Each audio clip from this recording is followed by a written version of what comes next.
God, I love Riot Games music. Anyway, welcome to the Valorant League Invitational. This is the second split here, and here with me we have a matchup and a half, folks.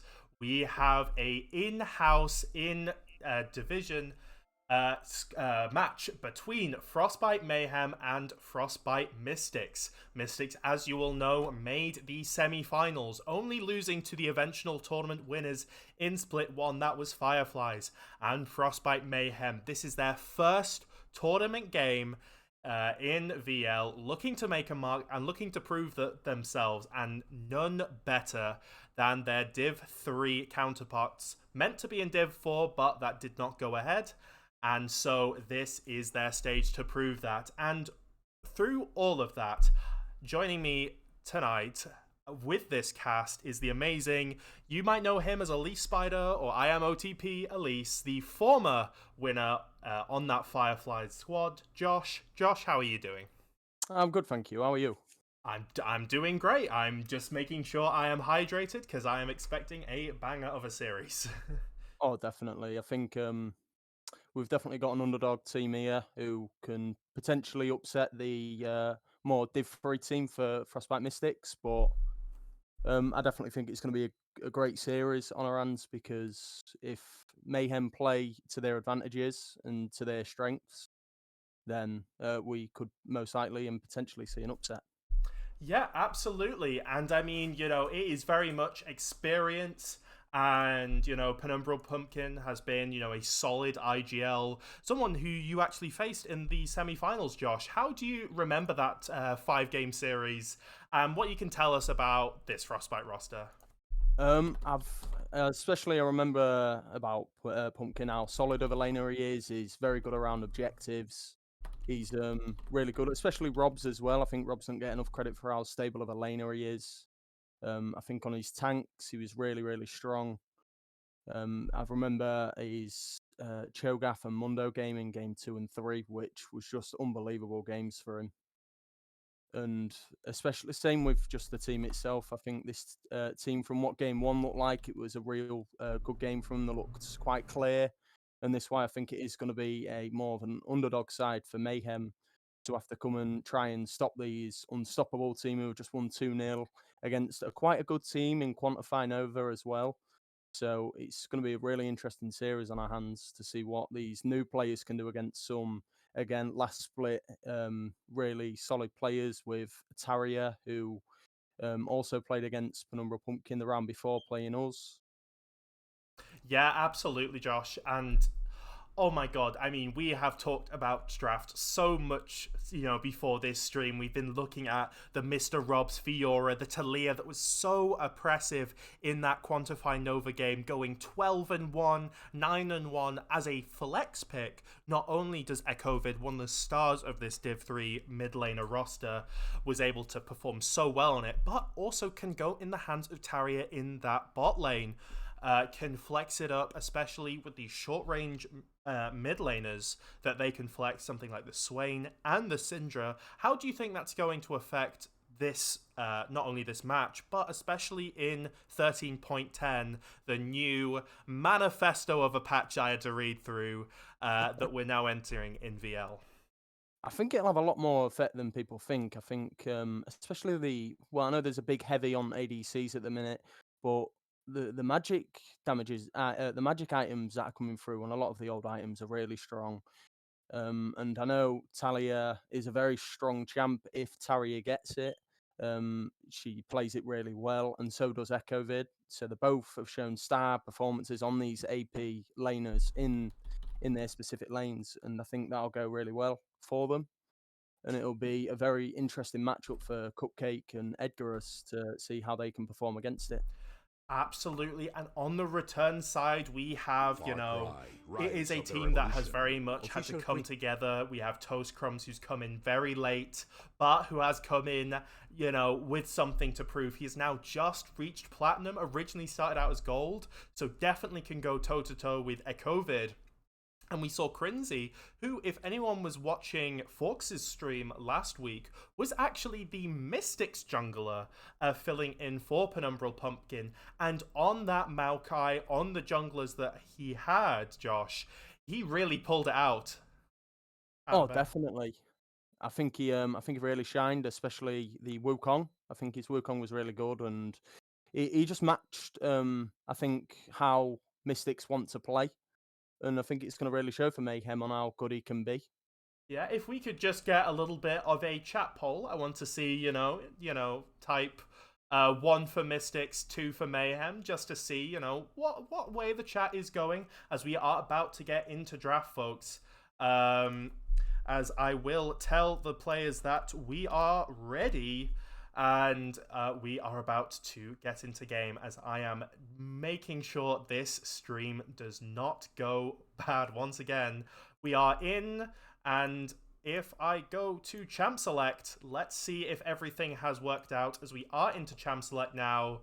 If you could just let me know how that's all going. But if how has that gone? Has everything gone okay? Have I done it? Josh, let me know. Oh yeah, yes, that's gone all good. Yeah, we've transferred over perfectly. Have the band started come through, or is They've came through, but it's came as a bug. They've came as picks.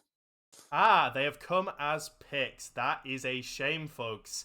1 second, it will be okay, as I'll just briefly update you. We have Hecarim and Aurelia banned on the side of Mystics, with the Caitlyn as well, and Blitzcrank as Talia, as I will now just switch over to generic recording. Hello, and I will just get you on to the draft, which we will see here. So no worry, we're still in draft, and we're still able to watch this as Swain first pick, Josh, for Mystics.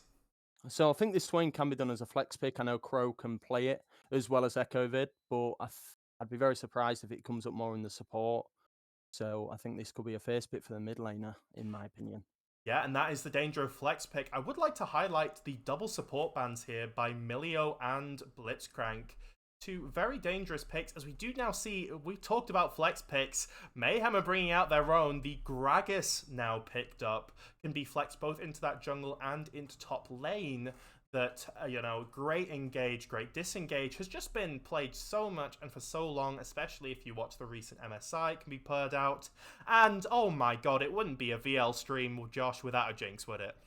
No, it would not, no. Jinx has been a very heavy pick lately for a lot of teams.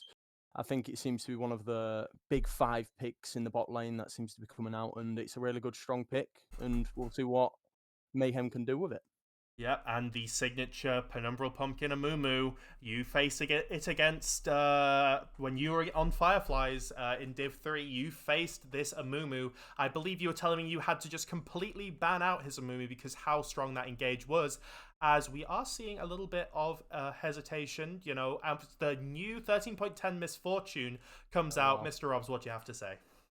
That is a huge pick. Their team, you can see what they're going for straight away. They want to fight.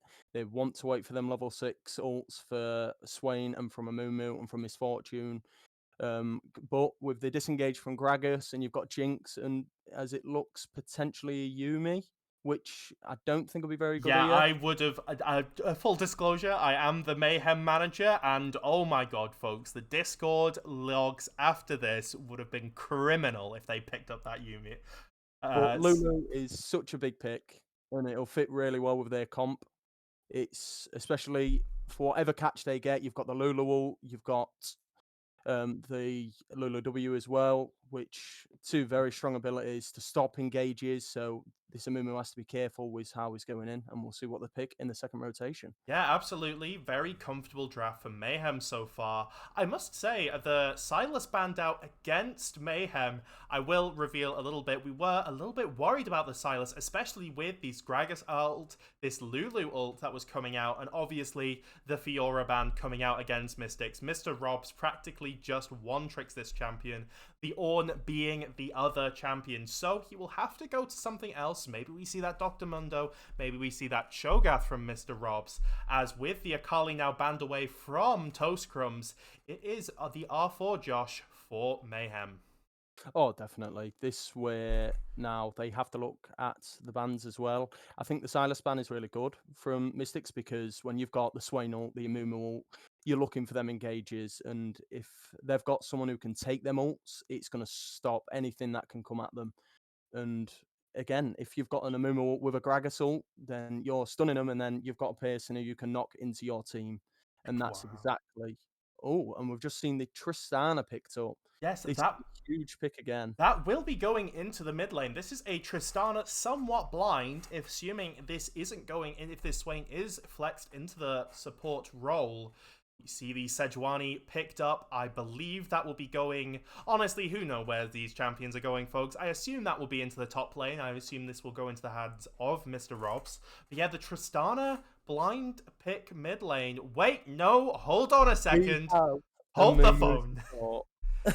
Josh, explain this draft. I think we're going back to Worlds 2022 with the Amumu MF bot lane, which is a strong bot lane. Oh, yeah. Again, they have the ult combinations, and now they've got the Sejuani ult as well. This is going to be a very, very skirmish heavy team from Mystics. As you look on the other side, you have got a more pick off team, keep them away from you, poke them down, and do the damage as you can. With the Maokai ult is a really big thing for Mayhem, what they have to use at the right time when Mystics are looking to engage. Yeah, just some absolute beefcakes they've got on the side of Mayhem of Mystics here. You know that Doctor Mundo, can really prioritize good against some magic damage, as it will be the Gragas going into that top lane. We've talked about these flex picks, but while we've got a lot of tanks on the side of Mystics here, Josh, we also have a lot of tank killers on the side of Mayhem in this Jinx, this Tristana, and obviously that Lulu to buff him up. We've got 3 minutes here, folks, before we get into game, as we will have a spectator delay. But I just want to get, what is your overall thoughts on this draft, Josh? I really like it. I think with Tristana and Jinx, again, like you said, you've got two big tank killers there. Sedge, Amumu, Dr. Mundo, they all have to be very careful, especially the Swain as well. If I think what they're going to be looking at is as soon as that Swain ults, Tristana is ulting him away. You do not want that Swain in the middle of your team while he's doing that damage with his ultimate. You need to get him away from you. You need to keep using your distance with the Jinx W, keeping the poke, slowing him down, wait for that ult to end, and then fight. You have a big front line with Gragas and Maokai yourselves. You have the Lulu ultimate. You have a team. What if you can protect this Tristana and Jinx? There is a lot they can do, as well as Mystics who are more just looking for them fights, looking for to get on top of them and to make sure they can punish them and keeping Misfortune away to pull off a huge ultimate at times for the fights and trying to kill these heavy tanks so then the rest can get on to the two damage dealers.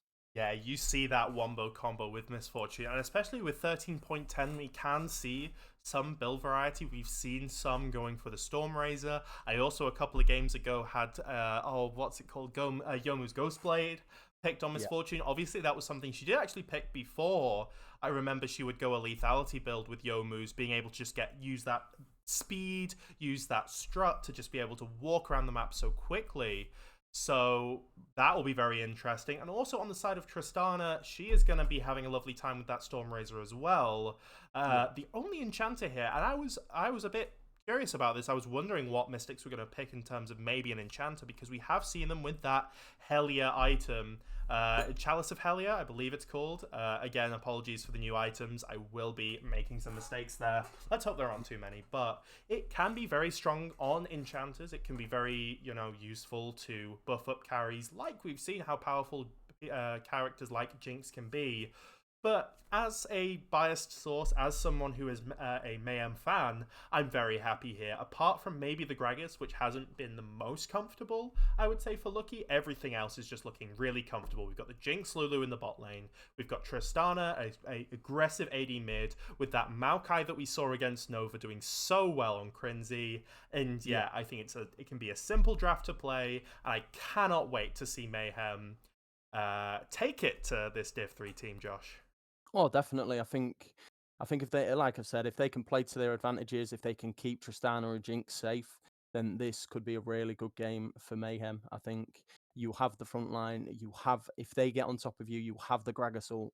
I think this ult is going to be huge for Tristana and Jinx. I saw a prediction in chat which was I think Frostbite is gonna win, and yeah, I don't think you're wrong there. I think that's a safe bet there. I won't won't Can't put disagree you. with that one. Yeah, I think that's pretty good.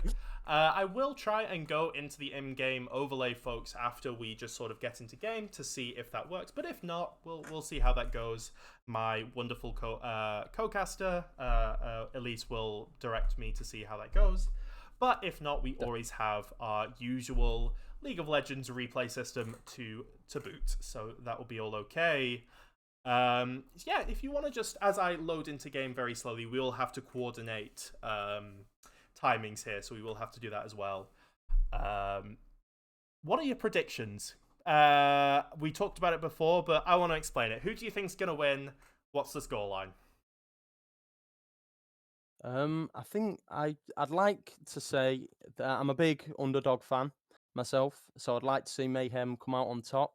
But I think I do look at Mystic's team, and I think these have to make the mistakes for Mayhem to get these fights to work for them. So if I look at it realistically, I'd say that Mystics have the bigger advantages with being able to get on top of them and getting these fights off. But again, if Mayhem play this right, play this correctly, and play for their advantages, I think we can go either way this game. As a series as a whole, I think with the longevity and me personally playing against three of the 5 players on Mystic's team, I know how good they can be. And if I had to do a prediction without knowing Mayhem, then I would say Mystics. I think it'll be 2-1, but I would like to see Mayhem make the underdog story. Absolutely. As folks, just give us a couple of seconds to. My computer is screaming for mercy right now with OBS and with all the stream stuff in the background, so we will just have to configure some stuff in here before we get into draft. But yes, as I said, it is going to be very interesting. Obviously, just because it is 13.10 doesn't mean we are not going to have the usual stuff. You know, we are going to see. We're going to see a heavy bot side emphasis. We're going to see lots of jungle resources towards them. Rift Herald in the bot lane. Jungle is in the bot lane. Top lane is in the bot lane now with that teleport gone. As we are now into game, so I am going to switch to the in-game overlay to see if that, if we just go to the VL casting source to see, Elise, has that come up? Is this, are we in business? We are black screened at the minute. We are black screened, but we will. Sometimes there is a bit of a delay, folks. But if we are still black screened, then we will just have to.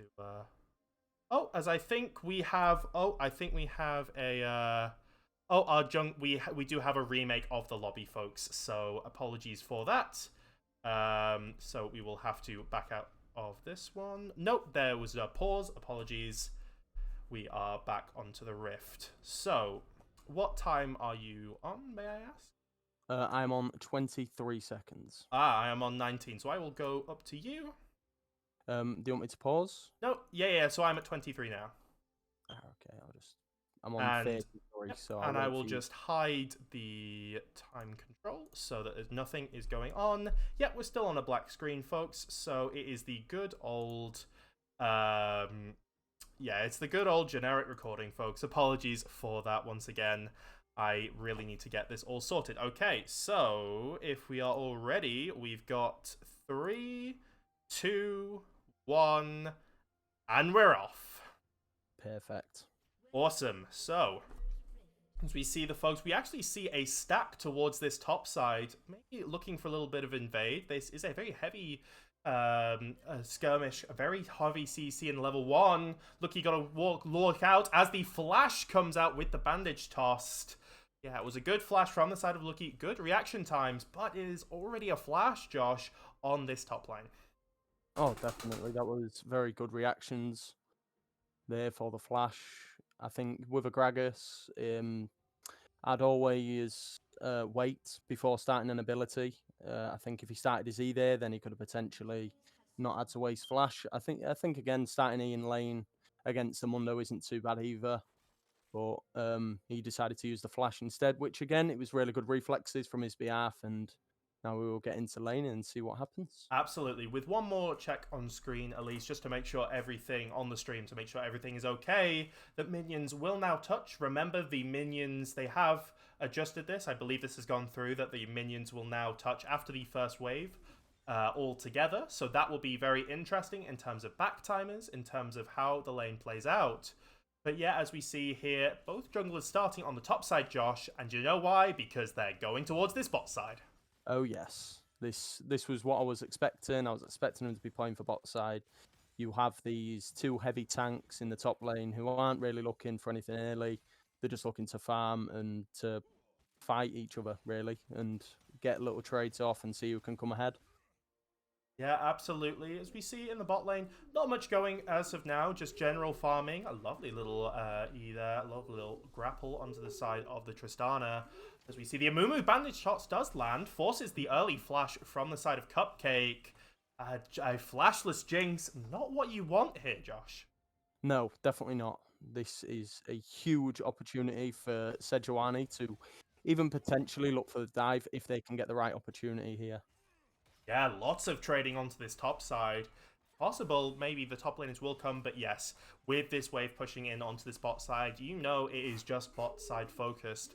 And while we hopefully have a little bit of time to pause as the junglers go towards their second bottom half of their clear, how do you... Go on, I want a prediction. Where do you think First Blood? Who is getting First Blood on this map? I actually, I think it will be, if it's going to come from a gank, then it will be bot side. But I think if Lukey can play this right, with how this wave's looking, he could potentially look at sneaking a First Blood onto this Gragas. He doesn't have the flash.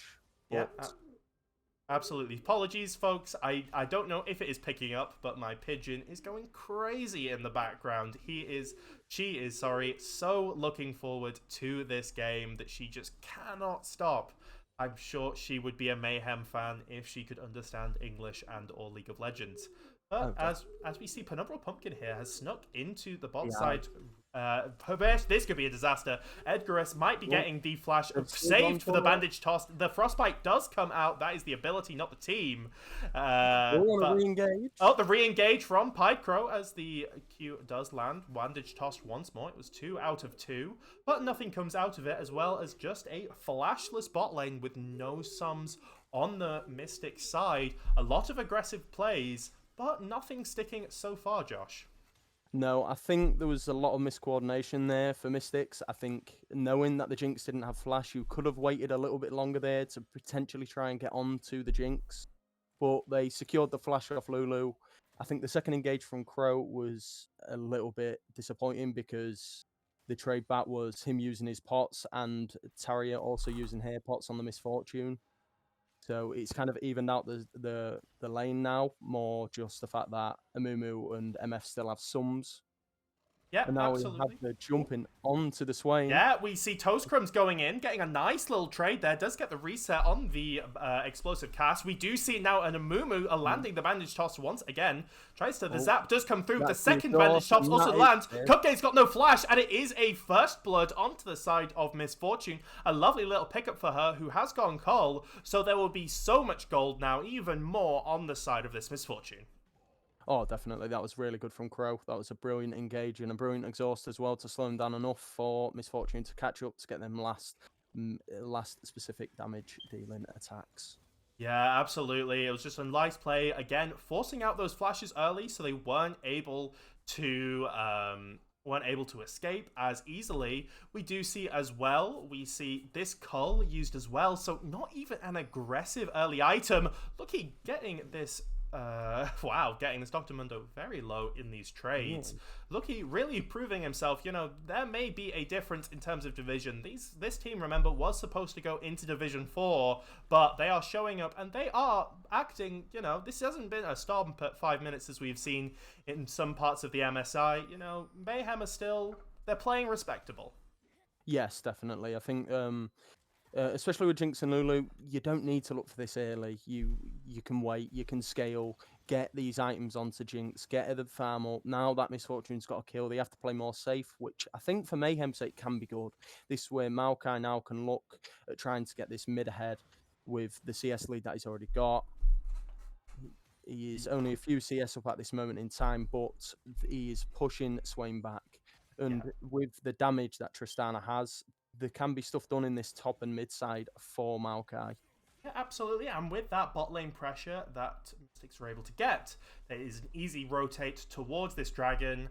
As actually, they are rotating even further. If you see this Amumu just hovering around this mid side, this could be a disaster. Oh, Toast Crumb's lovely delay of the jump there. Pycro is taking a tower shot as well as the explosive blast. Now with Taria in a 2v1 is able, Frostbite, Mystics, Mayhem, sorry, this is going to be, honestly, Frostbite on Frostbite is going to be amazing to cast. Definitely not going to confuse names. Mayhem are able to push in the wave, get some nice resets. With Pycro looking around this wave, probably just wanting to get it pushed in. 3 members here, just getting it pushed in and getting these resets. Definitely. There was a little bit of an engage there on Maokai, but just clearing the ward and getting out of there as soon as he could. Yeah. Oh, could I just ask, just quickly, while we're at a bit of a lull state, what time you're on? I'm on 7:25. Okay, yeah. That is basically the same as what I've got. So, yeah, as we just... Let's have a look down at the items. We have the Noon Quiver already completed by the Misfortune, so probably not going for that lethality build. But will be very dangerous in those extended fights when they can get those love taps off, that big damage against Gragas and Maokai. We also see a 1k gold diff already coming on the side of Mystics. Josh, are you panicking at this moment as Mayhem, or are you comfortable? Again, I think, especially looking at the CS-wise, Mystics are taking heavy leads. But again, it's more, you are playing for this mid to late game as Mayhem. You are not. You've got a Jinx, you've got a Tristana. As we see a lovely engage once again, the Misfortune ult, and it's over. The lockdown was so nice on the side of Mystics. And look, if it worked once, it works once again. You know, don't fix something that isn't broken. Resets coming in for Mystics as it's now 2-0, 2 kills on this Misfortune. Yeah, I think as a Mayhem player now, you have to start asking Crinzy, we need some help somewhere. We need some help in this top lane. We have the pressure. We have the ability to stomp this Mundo while we can before he gets items and he's too strong to deal with. This is where Crinzy has to look and say, we have pressure mid, we have pressure top. Let's rotate down for this Rift Herald and let's hope this Sejuani overextends to try and catch you. As you say that. Exactly what they're doing. Yeah, 3 members over here, but Mystics are responding here. They are not willing to give this up easily. Toast Crumbs does get engaged upon. Bandage shots landing, as well as the Swain ult coming out. There, Toast Crumbs is running for his life. The second bandage shot does land. It is a split fight here as Crinzy, caught out a little bit against Mr. Robs, is going down to 20% health and will be taken down by the Frostbite. Is already 1 kill onto the side of Mayhem. Very disjointed fight from there, but now with 4 members up here and the Mayhem bot lane still down there, Toast Crumbs getting a bit more damage, is going to have to walk away from that one. It is 4,800 on the side of this Rift Herald. They will get it, as well as another kill on the side of Mystics. They really have to give a lot of credit to Crow there. Rotating up, he is being such a menace on this Amumu at this moment in time. Yeah, absolutely. And, you know, we've said that this Jinx Lulu is going to take a while to come online, but it is going to, they're going to need to show some presence at some point. You know, Mystics can really just run over the map presence. We already see Pumpkin up here. I think this might be a Herald use here, maybe onto the side of Dr. Mundo. Don't know if that would be the best play. Obviously, Tower Plates will be going down at some point, but it's just coming up here to clear that wave.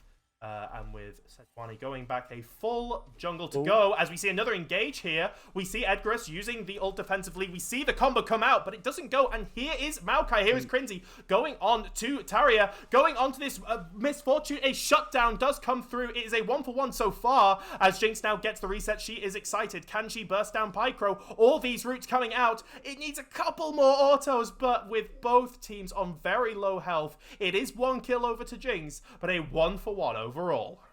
That is really, really good for Mayhem. Yes, they went 1-1, but that is a big shutdown to put into Jinx's pocket, and this is exactly what Mayhem needed. This is the play that could really set off this Jinx now to start taking control. Oh, we see the ult coming out. The Glacial Prism does, but it does not land as we see the Jinx rocket. See what Jinx thinks of that play, which, and it just goes straight through mid lane. But yeah, overall, it was a nice play. Sejuani did Q through the bush. He did use that dash to try and jump around that control ward that is in the top pixel brush, but it ended up not prevailing. Currently a 2k gold lead on the side of Mystics. And again, this Jinx is now able to get a Noon Quiver and a recurve bow. Maybe able to start leveraging something, maybe not for this Drake that is coming up, but maybe for the second or third Drake. Oh, definitely. I think this one they should give. I think the shutdown potential that Amumu, Sedge, Swain have at this moment in time, and then just the plain damage from Misfortune. If they try and contest this Drake, unless without getting a pick fair, maybe in this mid lane from where Rift Herald has just been dropped. Yeah, absolutely. The Rift Herald is being dropped in this mid lane. There are 3 members over here, and that does land. Oh, but Cupcake is being engaged on. He uses the heal to get out. Pidecrow is being gone on, but wow, that damage from Misfortune is able to secure it against the Jinx. With that kill going on, they get the prize of the dragon, and wow, this Misfortune is getting out of hand.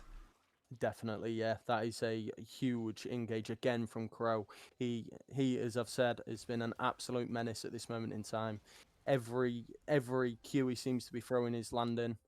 Yeah, this guy just and does not miss, and he just does not miss once again. Edgar is being engaged on, going down so low. This combo from the Misfortune Amumu is something all teams watching this game are going to have to think about next time. It has been doing so well. It is simple to execute and so easy to punish. We saw this against Quantify Nova with the Talia pick. A really easy to just be able to engage and punish mispositioning from the side of Mayhem. A very new team, one that is going to be able to struggle against teams that know how to catch them out. And again, we've seen Josh with now a 4k gold lead, 3.5k, apologies. They're able to do that very well.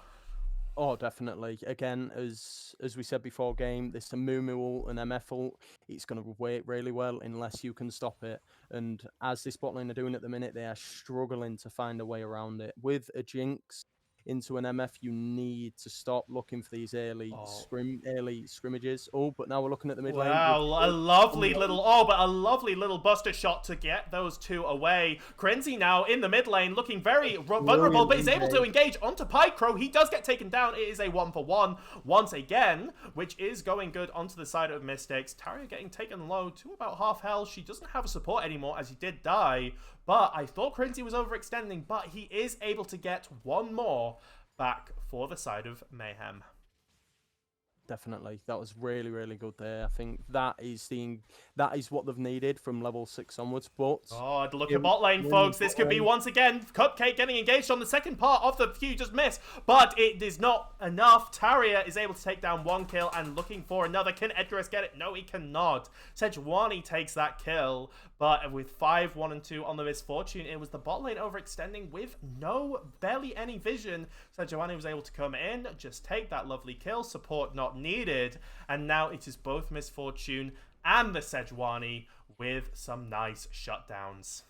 Yes, definitely, that was really good again.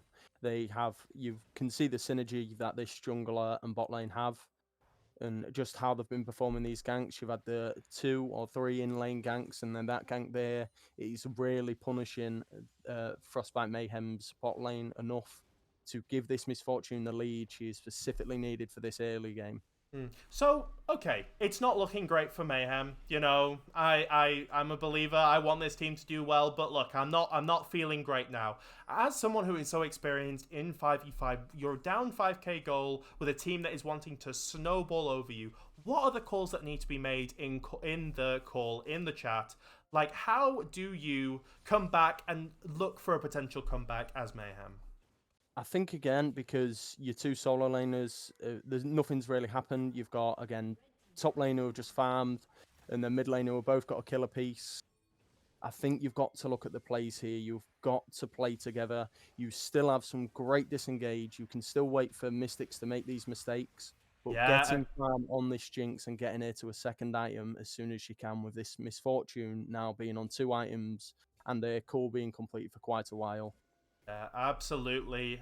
With this cull completed, now 2 items on this Misfortune. She is going to shred through any tank, squishy, whatever. And with 2 heart steals in front of her now completed on the side of Mundo and Sejuani, this Misfortune is going to be so safe. There is almost no way of going to be able to get onto this Misfortune. So, as Pydecrow does eventually miss 1 bandage toss, don't worry, folks, he is human. It seems like it's going to have to be disengage. Wait for that as... Oh, sorry. There is now another fight. Mr. Rob's trying to get aggressive, but there's also a fight on the top side. Toast Crumb's going down to about half health as he is almost taken down, but it is Edgarus who is having to pick it up. Is another bandage toss landing onto the side with the Glacial Prism going wide. And is Crinzy trying to cover against Mr. Rob's. This Lulu trying to run for his life. The second Rift Herald is now being popped again, and it is a more extended fight here. Is Toast Crumb's diving in, and it is now a 2v3, forget a 2v4. Is the Mundo just about to go down as Toast Crumbs does live? Echovid now really trying to go against these low health bars. He is trying to get as much damage as he can. Can he 2v4? 1v4. Oh, it is Echovid going so low. Is a triple kill now onto the Swain. Cupcake, you have not got the right guns for this, my friend. You need to go to that other gun. Is he going to matter? It does not. Cupcake is able to get out, but not before getting taken out by the Misfortune. It is basically an ace for the side of Mystics. 13-4. Wow, what an extended fight that was. That was terrible for Mayhem. That is not a place they needed to be fighting a Swain. He had his ultimate, he had them locked down. They needed to get out of there and get out of the range. You've got to use this Tristana, this Maokai, this Lulu to get away from this Swain when he's in that ultimate. That just showed there how this Echo can play and how this Swain can play, Echovid, on with his using his ultimate in just an absolute amazing fight there for him, and that is really, really good for this Swain. Just extending their lead to such a point now where Mayhem have to start thinking, what can we do as a team to get back into this? Trying to find any piece of mistakes that Mystic can make. Crow is thinking the exact same thing. These bandage tosses have been so insane. And as you talked about with the COVID on this Swain, I mean, any team that is going up against, I was talking with Penumbral Pumpkin, before this game, and he said his team is feeling confident to actually take it to finals. COVID has been such a strong platinum mid laner, is able to just be so confident in his play and be able to just, that was a 1v4 we had on that bot side, and he was able to walk in, know the limits of his Swain and of his champion. And yeah, again, with this such easy execute comp on the side of Mystics, if the bandage toss doesn't land, you've got Swain. If the Sejuani misses, you've got Rob's cleaver. So it's just so much CC and so much raw damage that you can follow up for taking these dragons. As Josh, we're on Soul Point at 19 minutes. Definitely, yeah. I think Mystics now are just going to look for this next Drake and then just punish them again. I think even these second tier towers, you have to be very careful as a Mayhem player at this minute, because just with the tankiness and the pure and utter damage, CC slows. Every member on Mystics have a slow, a stun, a root, something to lock you down. You need to be so careful. And here we have an engage with a catch onto the Misfortune. Maybe Mystics overplaying here a bit. It is all members here apart from Tristana. It is almost so close on the tower. She's so close to being taken down, but a triple kill for that Misfortune. Not only surviving, but able to get a beautiful ultimate. Save that, and Lucky goes down to the Dr. Mundo. Toast Crumbs trying to do all that he can. He does get one for the pity kill, but oh my god, it is going from bad to worse for the side of Mayhem.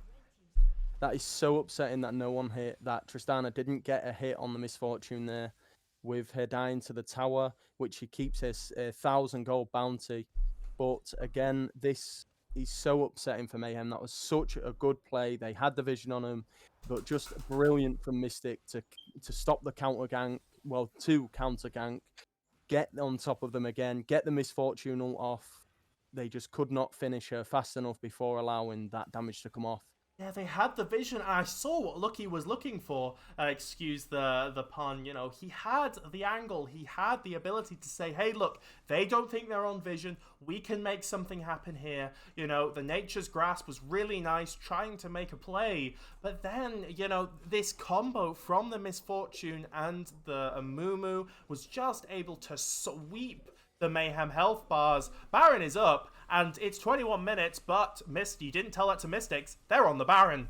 Oh, definitely. This it's quite obvious. It's with the lead they have, the items that they have, this Baron shouldn't take too long. Mystics are really, really powering ahead with an ultimate going out from Misfortune. Oh, and also the Shirelius popped as well with that big ultimate. It is now Mumu trying to go in. It is one taken down already. Trying to... Oh, wow, that swaying damage on that ultimate is insane. Drops all the members of... Oh, and it's done. It's done. Mayhem have been shut out of game one. That was huge from Swain. That damage should be illegal. And wow, with 5 members all fully up, just over before it started. And now Mystics are going into the base. They want to end this fast, and I think we might be going to game 2, folks. Definitely. I think Mayhem really just now have to refresh. They have to look and think, what didn't work, what do we need to change? And I think they can still make some of this game. I think the mid laner played really well. He got the picks off he needed, and he stopped any gank that was coming onto him. And, you know, same for the top laner. Nothing was allowed to come onto him, but we now go to game 2. Yeah, and that is it, folks. The Nexus goes up. It is victory on the side of Mystics in 22.5 minutes. What a just absolute domination from the side of Mystics. What is going on? There we go. As we will take a little bit of a break, folks, and we will be back for game 2. No, I'm on generic recording. There we go.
Apologies, folks, that music was a little too depressing.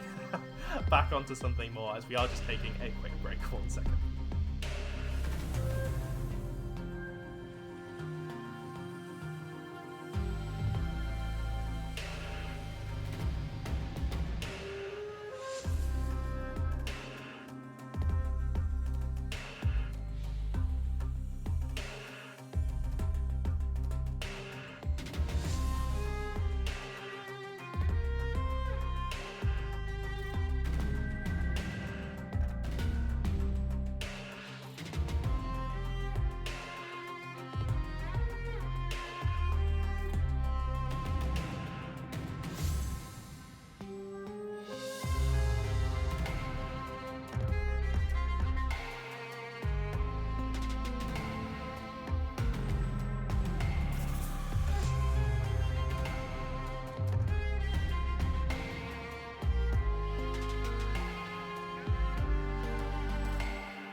As once again, we are back, folks, recovering from an absolute domination from the side of Mystics. We are going to be taking a little break, so we have time to analyze that game.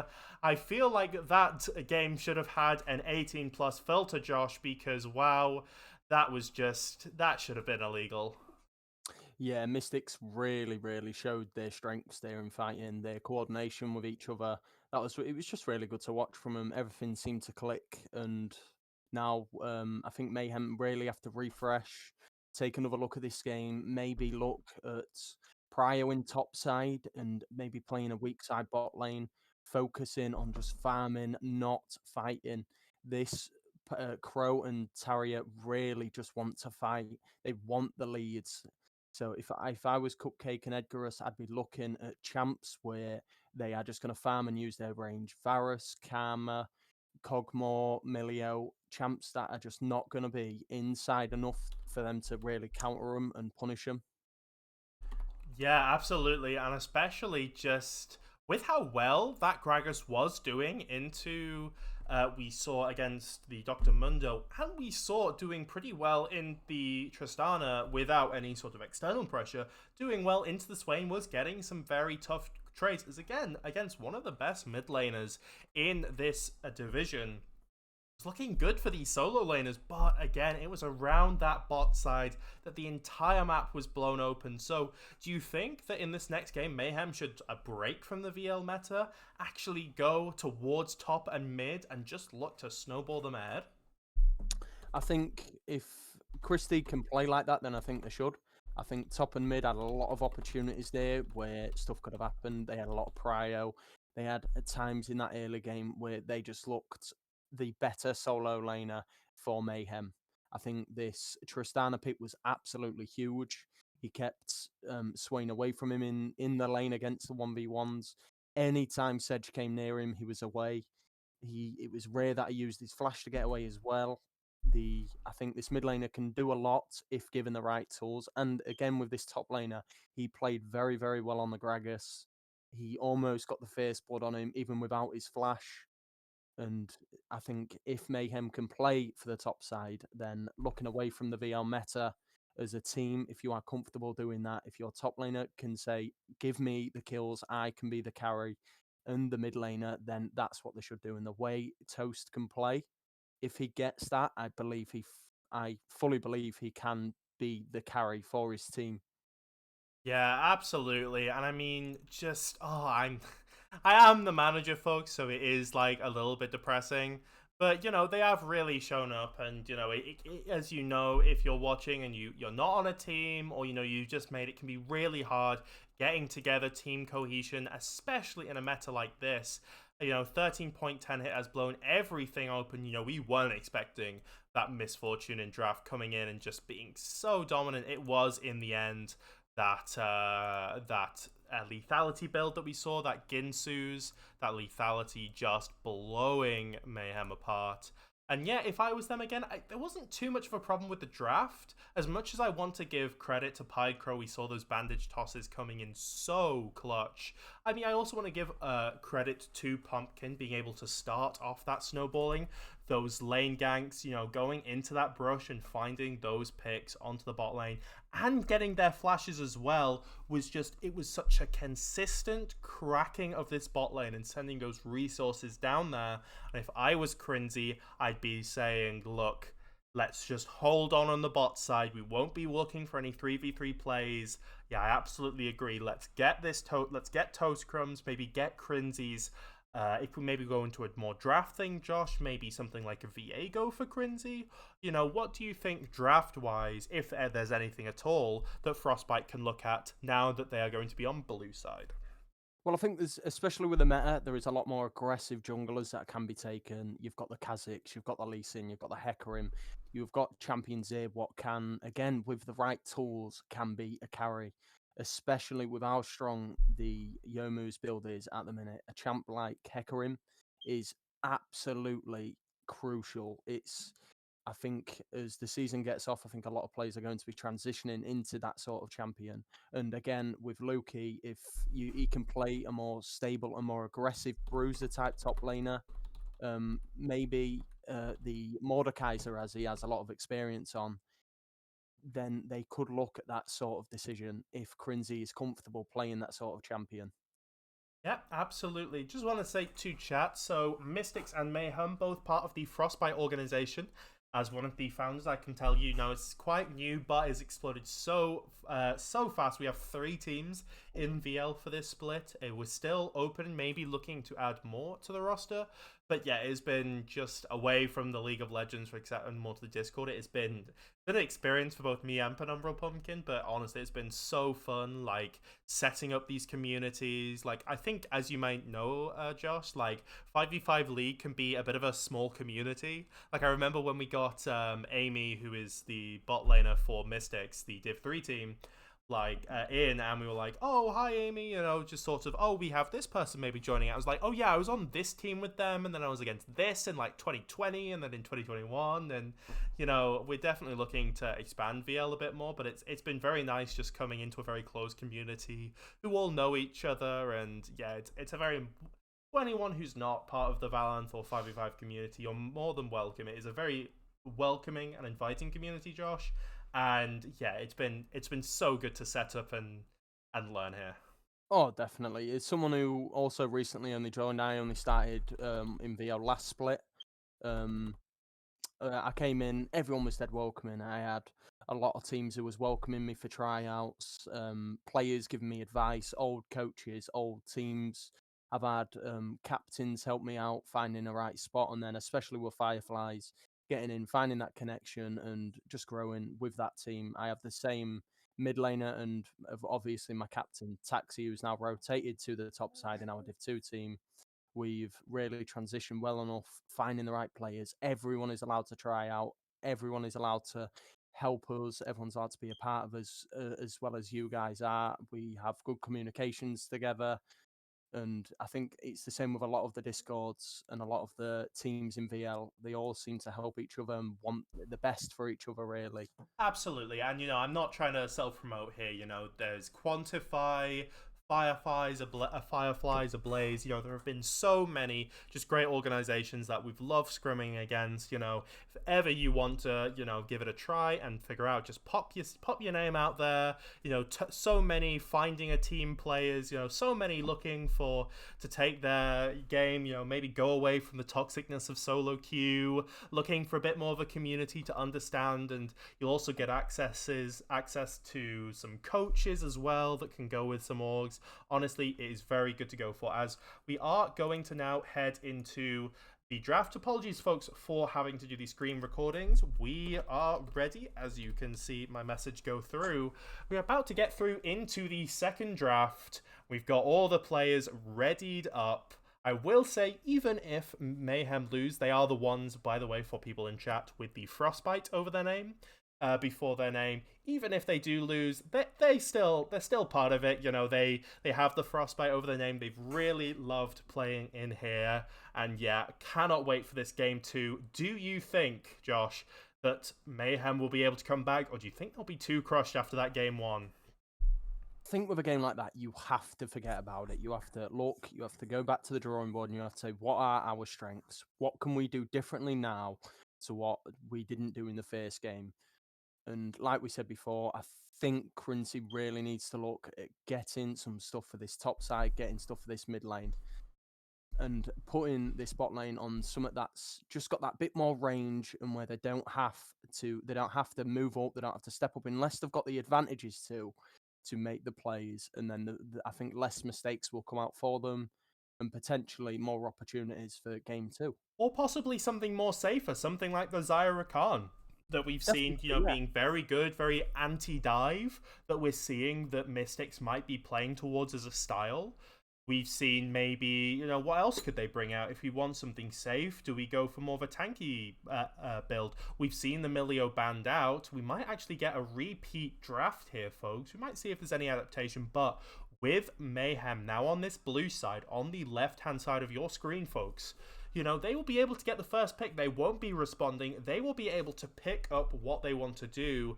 I think it can be easier drafting on blue side, Josh, because you can see what they're revealing. You can see, those first 2 picks coming in, and just you pick what you want to play, your first big pick. I think we have the exact same bans coming out in this first phase, Josh. We're going into first picks. How do you think Mayhem are going to play this?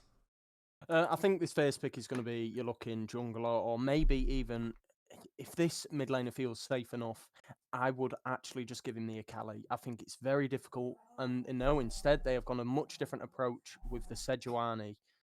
Yeah, I love this. It is something that is also a flex between jungle and top lane. We do see the Swain run back, which, we are seeing similar drafts here with the Swain, with the Amumu. But, Yeah. you now know what Mystics are going to do. We know what they're going to draft. They're going to draft Engage, and they're going to draft Heavy Snowball. Josh, how do you want Mayhem to respond here? Again, they need disengage. They have the schedule.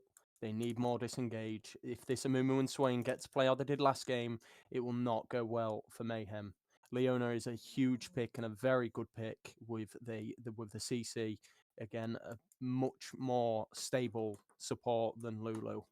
Yeah, and especially, we saw that game before, maybe not having, that solid engage, looking for, okay, we are going in now. Something like an Ornhorn, for example, that can be so, we are engaging. And with Sejuani and Leona, and now with the Misfortune picked up that was stolen away from Mystics, maybe that is saying we want to go back to a simple engage comp. We want to have something where we can take the initiative on bot side, have that CC just absolute lockdown a carry, and try and do what Mystics did to them in game 1. Yeah, I think now this Amumu has to go in the jungle. I don't think Amumu Ash is a great combo in the bot lane. Again, Crow played excellently on the champion with his roaming, and potentially they can run it back, but I think it is a good pick into Sejuani, and it's solid into Leona, Misfortune. If Ash can get the right ultimates off, they can really look at more getting these picks. It seems that the decisions have changed for Mystics and Mayhem. Mayhem are more looking at the fights with Misfortune ult, Leona ult, Sejuani, as now, again, even though with the Swain and the Amumu ults, they've more now gone to an Ash who's looking for more picks, Yeah. which I didn't really expect. Especially with, if they're going to draft 2 more meatballs on the side of Mystics here, we are looking at potentially a very magic heavy comp that we did see come out maybe against Nova. Obviously, it wasn't a problem for them. I just want to highlight here a little bit of a dynamic here in the second phase of draft. The Gwen banned out because they want to pick Ornn. That is Lucky's go-to answer against an Ornn the Gwen, and then with the Silas, those big ultimates, Swain, Amumu, Ash. If this Heimerdinger gets picked up, that would also be a big ultimate. And then the Dr. Mundo that we saw from last game, just an absolute meatball that was able to play pretty safe. The Tom Kench being locked in for the side of Mystics. I really like the Town Kench pick. I think this is again another flex pick. I think this can go top lane, this can go support. This is a huge pick for Mystics in just a solo thing of if this Leona ults one of them and this Misfortune goes to ult them, the Town Kench ult is a huge saviour for this Ash and for this Swain and for whoever else they pick. And the Cassante picked up for Lukey. They are going with the more bruiser, heavy tank. I was about to say, I don't remember. I think this Cassante might be going mid against the Swain here. That Garen is very much, well, it was Edgar's Garen. It is just a staple of this. Yeah, I was about to say, sorry. I was about to say that I think that is Edgar's trolling. Sorry, this is the Cassante going top side. And with the Akali as well. What is that? Is that 4 melee champions on the side of Mystics, just saying, look, that Frostbite on Sejuani, that E, look, it's what our name is, it's what is on our nameplates. We are going to be abusing that, and we are going to run you over like they did Mystics to us in game 1. Definitely, this is such a better comp for Mayhem. I think this is where they can show comfort picks, a toast on this Akali. I can't speak enough about this player on the assassin mid laners. This is where he is in his comfort zone. Into a Swain is going to be a very difficult pick, but with the roaming ability and the melee with the Sedge E, you have so much potential for picks. And to be honest, I'm going to say this as a manager, I am really happy that Mayhem have just not drafted what I was drafting, because I think no matter how this game goes, I think this identity for this upcoming team, now that I'm looking at it, is going to be so much more better than what we were drafting before. Like the two ADCs that we had in mid lane, those aggressive picks, not being able to get enough, front line and, AP into the team. I like this a lot. Edgarus, his Leona hasn't been played a lot, but with such a dominant lane that you can have in this Misfortune Leona, a tried and tested combo throughout the seasons, and then this Cassante that has done so well. It has been picked against Fiora. Fiora's been picked against it, but so tanky. And with some good, Fiora's going to find it very difficult to engage in these 5v fights. With a Mumu and Swain dealing the majority of your damage, Ashe is not that much of a damage dealer. You could have a very easy build path on these tanks, Josh. Oh, definitely. I think there's a lot more engaged now from Mayhem, and I think this is, again, like you said, this is where they can show their comfort. This is where they can play these aggressive champions.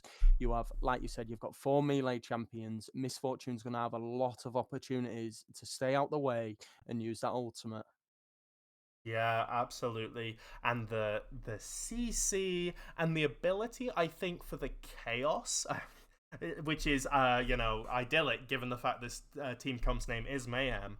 The chaos that this team can make, even if it's not executed 100% in fights, is where Toast Crumbs can shine. You've got the Amumu, the Swain trying to use that, and then you've got that Shroud, and then that Ashe has a big red dot on her forehead, that Akali is going to be coming straight for her with these Shuriken dashes.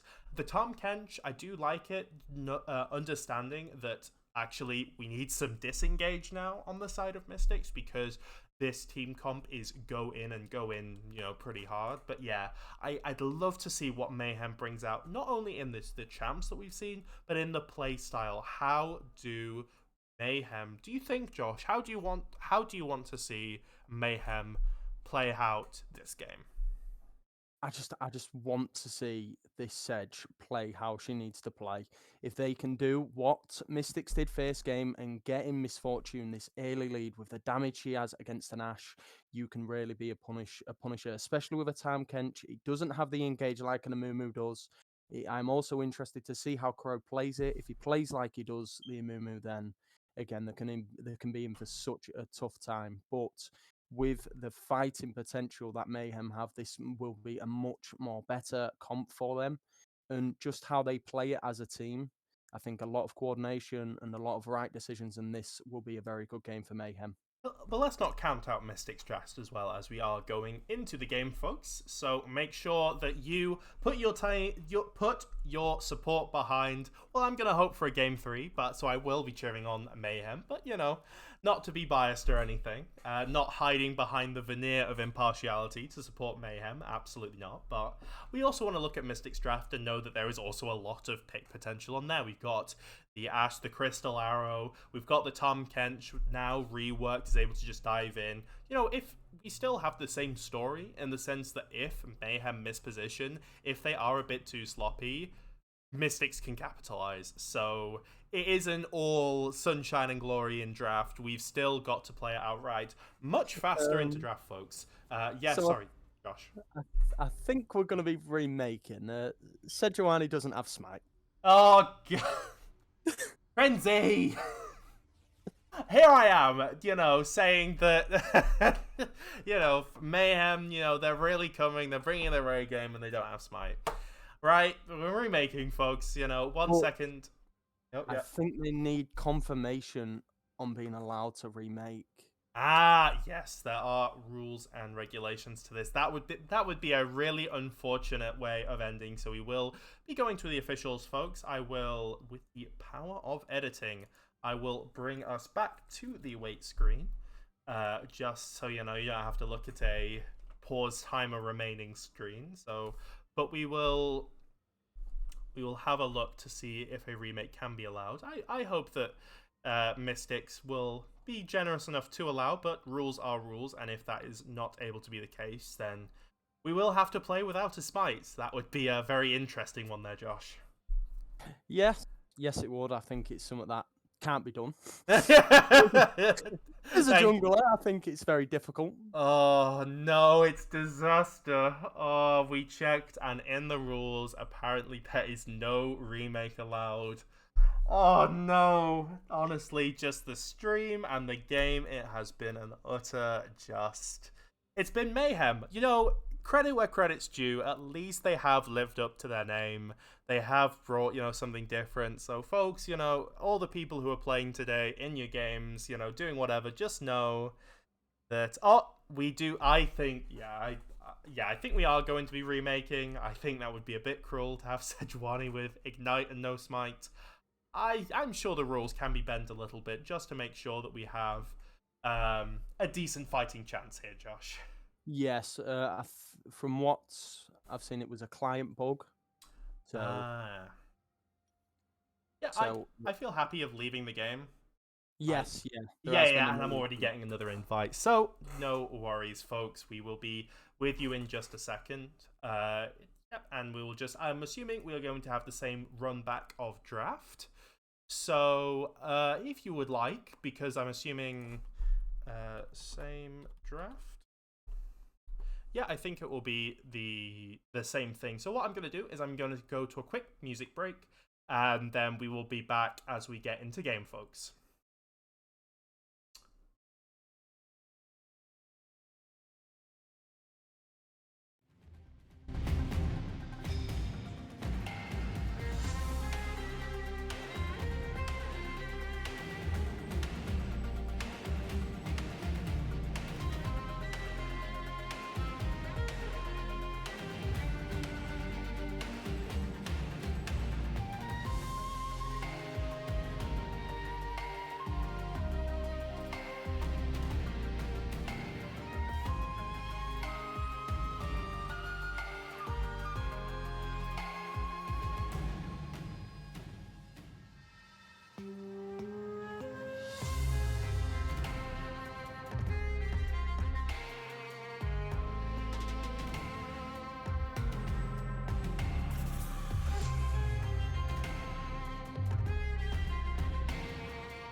Alright, chat, as you have just got me for now, I just want to see some action. What do we think about this game 2? Are we going to see a good draft? Who are we rooting for? Let's get some action in here. I want to see your thoughts. I want to see, yes, Frostbite will probably be losing this match, but I think overall they will be. I think Frostbite will be winning overall, and they will be winning this game as well. So it's a double-edged sword.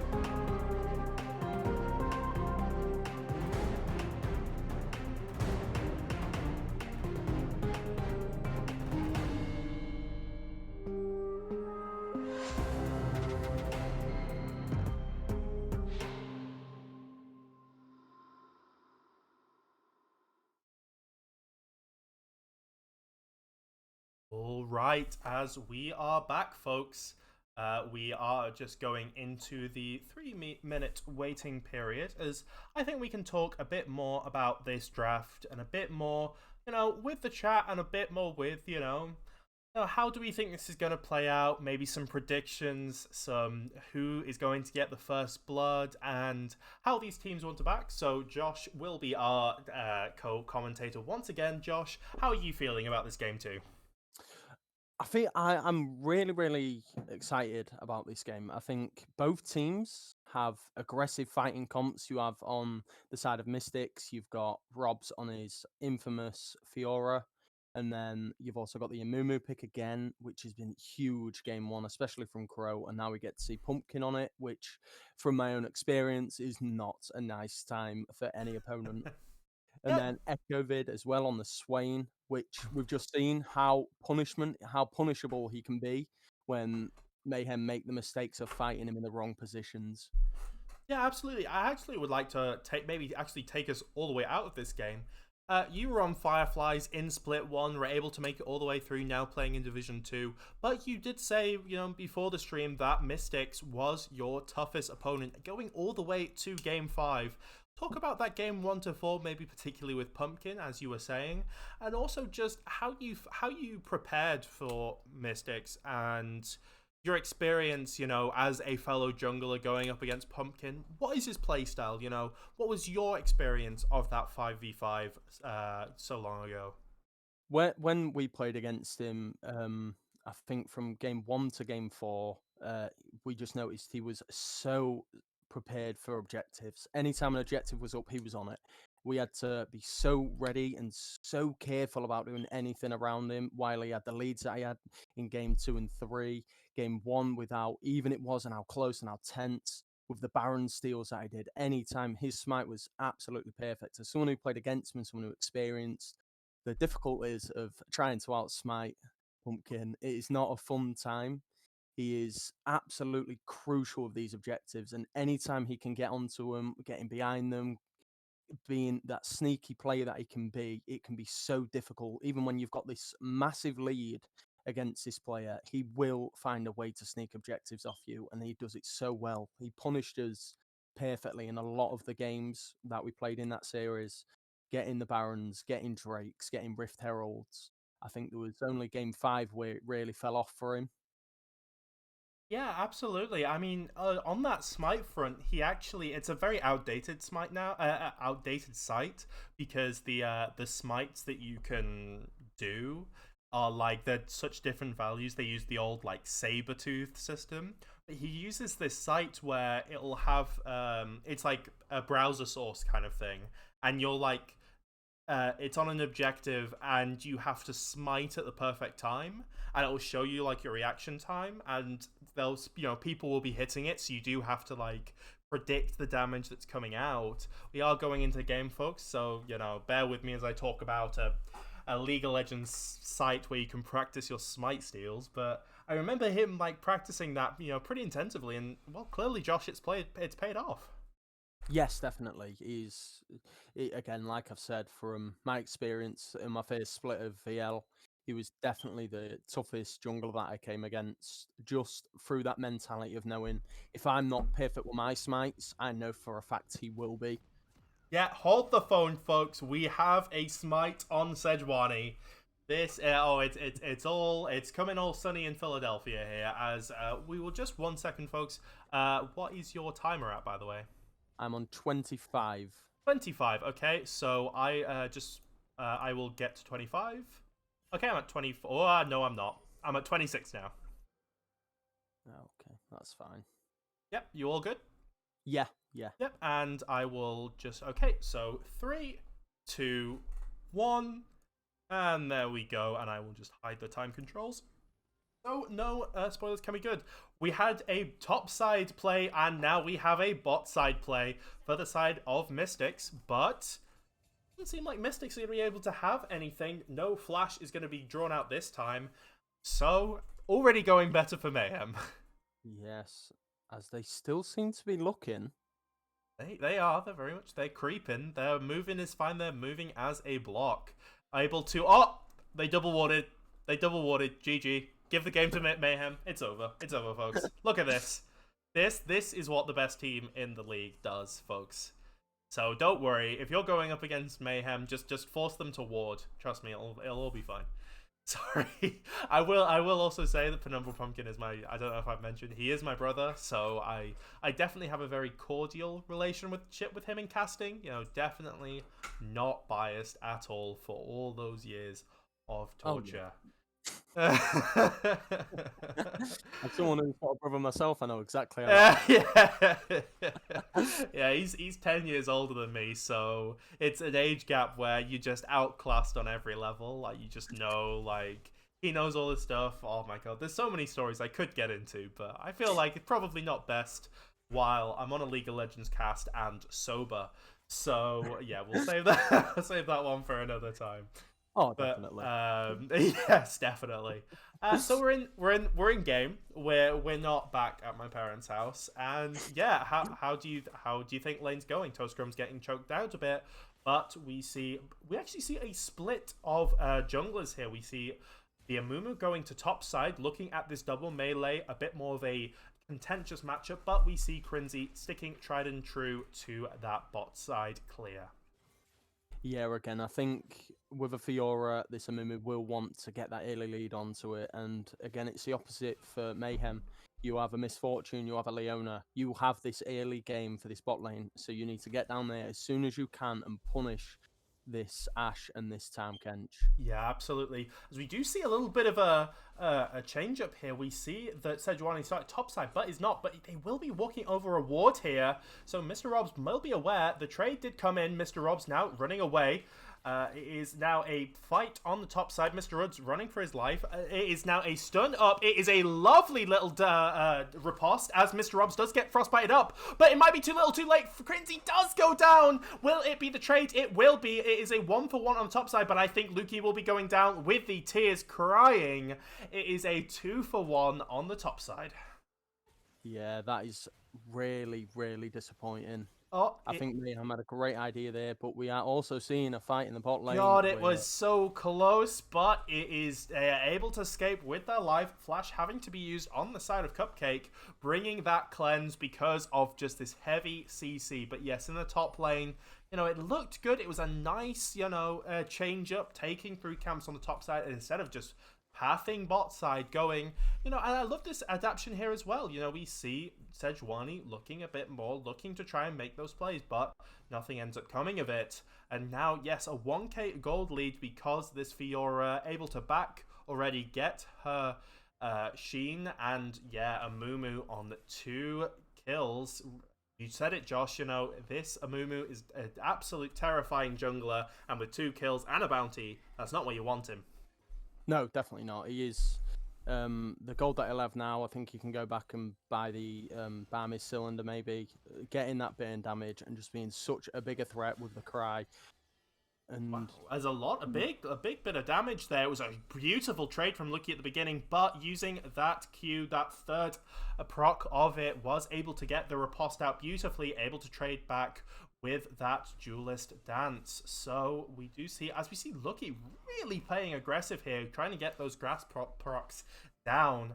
As, yeah, we are going back. Look at those items from the Amumu. Is able to get the Blasting Wand and the boots and the refillable, and just in the way that Carrier would want, we have 2 control wards on the side of Amumu as they are fighting over this bot side crab. Yeah, I'm not a massive fan of the Blasting Wand into the comp that Mayhem have. I think the burn damage from a Barmy cylinder and a Sunfire cape early on at this moment with the patch notes would be a lot stronger than the demonic embrace that he is going. But that's a really interesting idea, but we're gonna have to save it for a moment. Mr. Rob's getting engaged on. He's actually getting so low. The riposte does miss. My god, these Nentofos. It's a flash in! Oh my god, that was beautiful, Lucky. This is Mr. Rob's signature pick, but Lucky did not care and is able to get a solo bolo in the top lane. This is exactly what I wanted to see from him. With how he played last game, he was aggressive without a flash on a Gragas. He can play like this. He had a kill lead already, and now he has got a 2-kill lead, and he's matching on CS. This is where Sedge can punish playing for this top side now. Oh my god, and the CC that can be chained off this Sejuani. We talked about these 4 melee champs able to stack up that Frostbite on that E so well is now going to be heightened by the fact as Toast Crumbs is now going in, is able to use the dash.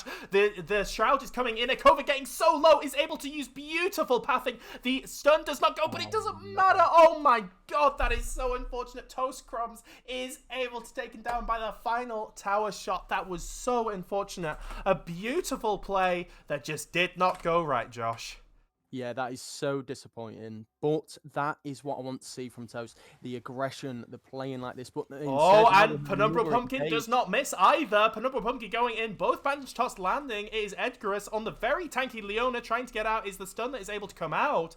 And because he's not on the squishy Lulu, he is able to make that work and able to get out while protecting his carry. But the story does not stop focus here. It is Crinzy and Akali roaming down for a 4v2. Is the Leona be able to stay up? It is the shutdown. Penumbra Pumpkin making a huge mistake. And with that kill going over to the Misfortune, Josh, is there hope? There is indeed. That is exactly what a Misfortune needed early on.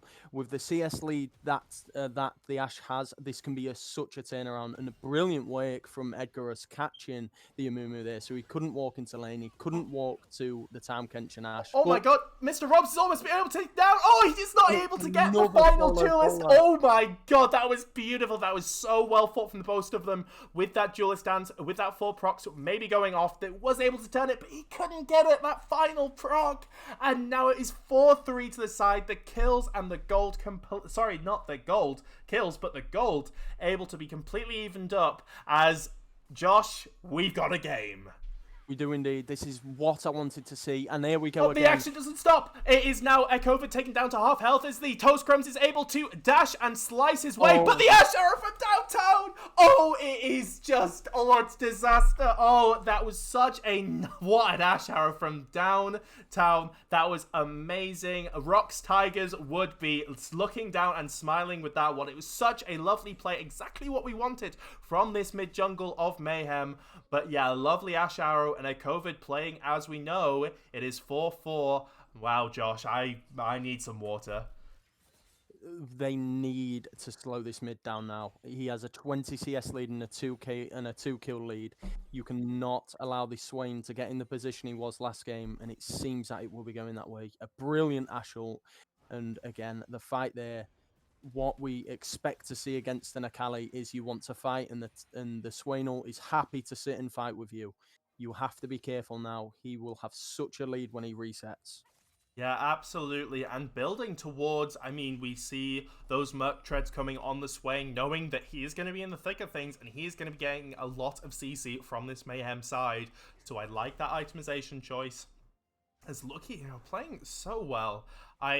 Such a more aggressive game. They're really taking the fight to Mystics. I mean, we talked about, the name of this team being Mayhem, and they're really playing to their strengths. They're giving action every single time, ultimates thrown, just chucking their bodies in, and it's working out with a lot more close to the game this time, Josh. Definitely, yes. I think, again, you've got to play for these advantages. This Cassante is huge at the minute. The Fiora is not being very careful about where he is playing. He's playing in the middle of the ground. Sejuani should be looking at going up. I think a dive is possible. Look at this arrow. It is a beautiful lockup. Edgar is almost dead before Pumpkin even arrives. There is Pumpkin going in. A lovely little 2-man ult onto the side. The curse is running beautifully. Leona is very tanky. Oh my god, does Leona get out? No, the flash from the Ashe is able to take her down. More rhyming from me, but it is a kill. Speaking of rhyming, it is going the same way as game 1. With this Ashe going one kill, and is getting ahead with the Rift Herald used. Again, you have to say well played there to Edgarus, who is so close to getting out, forcing Ashe to use that flash. This is now where Sedge can look. But we have another fight in Crumbs were trying to go on to Ekovid, but it does not land. And with this poke that is coming out from Ekovid, it is a ranged into melee matchup, which just goes so well onto the poke. And with that Shuriken not landing, Ekovid is just a king in this mid lane. Yes, but the Sedge showing there is good. The Sedge needs to do this more. They need this Swain to use this ult before they do stuff. They needs to show more presence mid lane. As soon as Swain has ult up, Sedge needs to be mid. Get him to use it, then Akali can start being this presence that she is. In the Swain ult with this 2-kill lead and almost his first item bought, it is soon going to become very difficult for this Akali to do anything. Absolutely, and watch this bot lane, folks. We do see some more trading going on. God, real props to Lukey here. Although the player of the game will probably be going to one of Mystics if they, of course, they do win this series, which is definitely not done up yet. He has been, so good at playing against a top laner who is out of his technical role. We do see the ult coming out, but is a clean... Oh, but Toastcrumbs says something about that. A lovely little ult from Tahm Kench. The Gulp is able to save his life. The Ghost use as well from a COVID as Mystics retreat, but they have been able to steal the Baron. Sorry, Dragon. They have indeed. That was really, really good. And again, the Tahm Kench using that ult perfectly. That has just really put, again, the Akali behind even further with now a 30 CS, being 30 CS down to the Swain. And the Swain... Wow, Toastcrumbs going in. He's trying to be able to take it. Wow, nope, goodbye. It is Piedcrow maybe looking to get one. It was a nice try from Toastcrumbs, but wow, a COVID is showing his lane kingdom right now. A 3-kill lead onto the side of this Akali. Toastcrumbs trying to do something, trying to flex those Akali muscles, but no. Now with a 3k gold lead, a 30 CS lead, this Swain is going to be so tough to kill, even with anti-heal, Josh. Yes, I think that was just really disrespectful from the Akali. You got the E, you got the ult, you could have ulted out, and he tried going back into a Swain ult with nearly a full item. I think that was a little bit trying to be greedy from Toastcrumbs on a champ he is comfortable with, but this Swain is outperforming him at every level at this moment in time. Yeah, especially in terms of if we look at scaling, it is disputable whether either side has the scaling. You could say, like, on paper that Mystics have it with the Fiora and with something like the Amumu that can definitely scale in team fights, but I think it is very much an execution based. With good, like, Team Up and the Cassante surely are able to, with a good fight, it is very much winnable on the side of Mayhem. So, yeah, I don't know if that overextended play was available, but yeah, this COVID, is going to be one to watch, not only in the group stage, but in the playoffs as well. We do see a little engage. The teleport used away. It has to flash away. The Ashe ult used against this Misfortune. Nice little ult there used, but... all that's said and done, it's some summoner spells traded. It is a COVID who is down here so strong on this Swain. But yeah, no kills landing, and it is some summoner spells blowed. Piedcrow, about 5% health. You also have to look with Ashe with no mana at this moment in time. If there is going to be something to happen bot lane, it has to be now for Mayhem. Yeah, absolutely, and Pumpkin knows it. Pumpkin is in this bot lane. He is looking. It is two sides of the fights right now. It's just Lukey right now. Pumpkin is like a stealth in the night, and he goes. The bandage top is used, followed by the curse. He is able to get it, and Edgarus has to go down. It is the Glacial Prism trying to be nice. It is the Toastcrumbs who is able to go in. It is going to be now a dive from the side of Mayhem. It does not work as Piedcrow is able to eat him up, but he is able to take him down. The Tahm Kench himself. Toastcrumbs is stunned up. The dash is a nice attempt, but with a dive at this point, it does not go their way with a 2-for-1 on the side of Mystics. And again, it is a good kill for Akali, but this Swain is just going to get ahead on farm in this mid lane. He's really being a menace, as well as the Ashe and the Amumu. This is where Sedge has to look now and say, I need this Cassante to get further and further ahead. We need more items on him. He is our strong point at this minute. Our MF is nice and safe. We can wait for air ultimate, but if we don't have someone who can be in this fight to stop them and to slow them down, there is nothing we can do. Yeah, absolutely. And look, he can't really go and try and get, much damage other than a potential... Oh, we do see Taria having to use the cleanse. A little bit late, but is able to do the job, making sure not to get caught. As we do see the resets coming in on the bot side. Rift Herald is up. No teams there right now. Do you think that Mayhem have to give this up?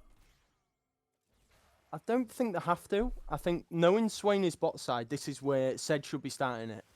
Yeah, and she has. Absolutely, and Edgarus is being engaged on. He is getting lower. He's about 20% health, 10% health, 0% health. Cupcake, also low, is going to have to run for his life. As yes, with 3 members down here, it is... Oh, but Cupcakes is staying. Oh no, get out of there.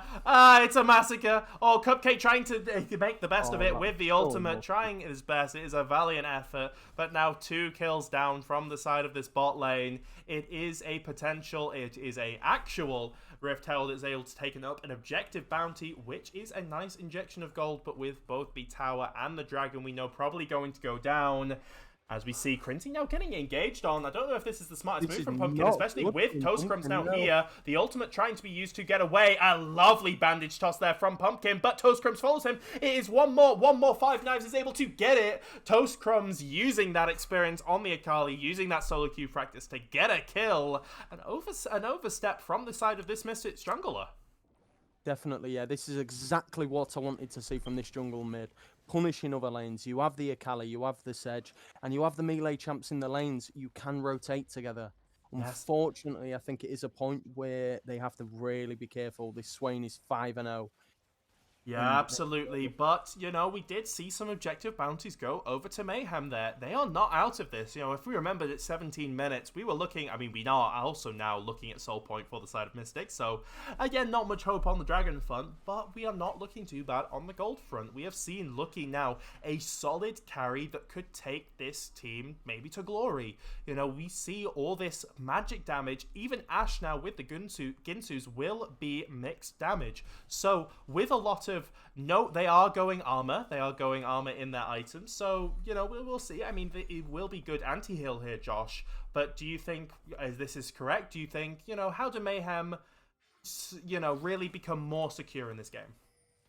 I think Cassante is definitely going to need some MR. I think Force of Nature, Abyssal Mask is super strong at this minute. These items are going to have to come in because this Swain will be a huge issue. The Bramble Vest is really good for the anti-heal. Oh, the Ash Arrow is used. It was lovely, and it was a beautiful lockdown. This is the only Mayhem member with a shutdown.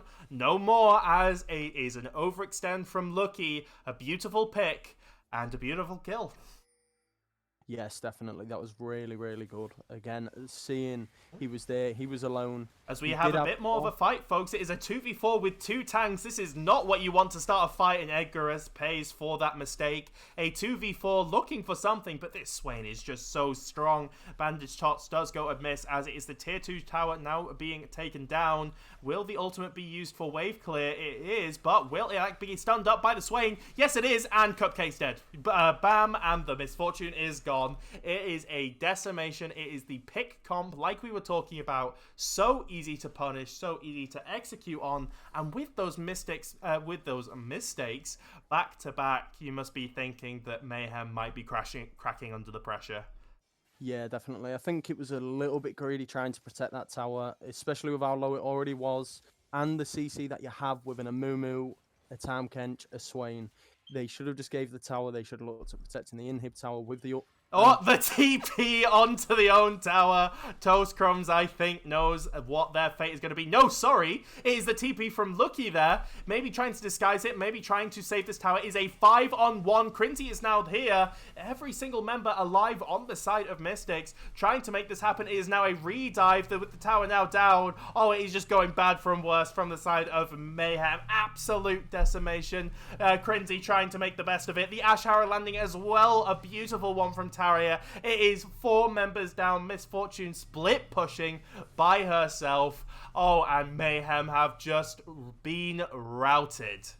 Yeah, trying to defend a tier 1. Again, it's the same as the play that just happened in mid. It's a tower that they can give. They do not have the position to protect these towers. They could have just walked to the tier 2, waited as a 5, and used their surprise to try and pick one of them off. But instead, the TP play, which didn't seem too great for them, in my opinion. I think they should have just backed off from the tower, gave it, then looked at trying to stop them getting this Baron, but instead they have lost 2 towers now and the Baron. This is looking a very difficult spot for Mayhem. And this is really just the caster curse in action. Not only, managing the team. I mean, of course they're going to lose on a cast if I'm the one casting them. But also, I think, this game's going to go better, We've got those kills, we've got those pressure, and, it can't be worse than a 21-minute Baron, last game. No, folks, it can. It is now a 20-minute Baron for the side of Mystics. They are going to be able to run these team down. And look, Penumbral Pumpkin can just start a fight. Crinzy now with the 2 bandage tops being able to get locked down, stunned up, taken down by the Swain. It is 18-6, 3 times the kills on the side, but they want more. The Ashult going in is able to lock up Cupcake. The Fiora now going for him as well, as Edgarus is going to be locked down. Doesn't matter how tanky you are if you have a 10k gold lead. Cupcake running for his life as now Leia turn onto Lucky. The all-out has been used from the side of Cassante as they're trying to duel this Swain, but it is not enough. You have got to worry about this Swain if you are up against Mystics in your next games. Able to demolish it. 8-0 and 7. Both the carries haven't even died. It's 21 minutes, and Mystics are looking to end. Oh, definitely. I think Mayhem have just been too greedy on this defending front. I think they had such a good early game, especially Lukey. He just played the lane perfectly, getting 2 solo kills against Robs on his infamous Fiora, which is his one trick, and then it just seemed to crumble. Even getting the shutdown kill onto the Misfortune, everything was looking well. But then just fights that did not need to be made by Mayhem have just really faltered them and put them into such a position now where a lot would say it is impossible for them to come back. Yeah, definitely things to learn on both sides. Mystics, this Fiora one trick, maybe not looking as solid as they are, but they were on vision. It was Mayhem looking to maybe set something up, but they are spotted out. They do realize that they're on vision, and, it was scary there for a little bit. It is the Dragon. This is Soul now. It is Frostbite. I know who are going to chuck themselves at it. The stun coming up means it's Soul, and the fight's going to be started. It is started on the Sejuani. The ult is good from the side of Misfortune, but it is a 10k gold lead, folks. Penumbral Pumpkin brought down to 6k health, and here now is the Fiora. The ult being able to heal her up nice and well. It is Edgarus running for their life. It is only Toast Crumbs and Lucky remaining. Toast Crumbs being chased by the Swain on the backside, looking to survive for her life, but it is pity at the end. It is these mid laners who have gone at it, and it's certainly a COVID who has taken the lion's share of this lane. 9-0 and 8, just domination in the mid lane, domination in the bot and jungle. It is 23 minutes, and it is Mystics who are able to take them down 2-0, and yeah, it is just a little bit more damage for the stats. But yeah, it will be Mystics able to take down Mayhem 2-0. An absolutely perfect game from the mid laner there. I think playing against someone who was on his main, he really performed in the second game. Game 1, he was really good, and Game 2 just finished it off really. 9-0. The amount of times he solo killed, even the 2v1 situation where he killed Akali and got away from the Ashel. Perfect synergy from Taria and Echo Vid. And again, I'm just more excited to see what this team will do in the future and how other teams are going to look at this and say, what can we do? Yeah, absolutely. Just absolute, so scary on the side of Mystics, You could maybe fault the top laner, Mr. Rob's definitely going to have to shore up his Fiora, but yeah, there was not much you could do there, just beautiful 4v4 play. Great around objectives. Apart from the Rift Herald, I don't think they lost a single objective. They didn't lose a dragon. They got sold both times under, 23 minutes. And yeah, just absolute domination, as we will be hearing from them soon. We actually will be hearing from them very soon. So we will be taking a quick break, but stay tuned, folks, as we will be back for the interviews.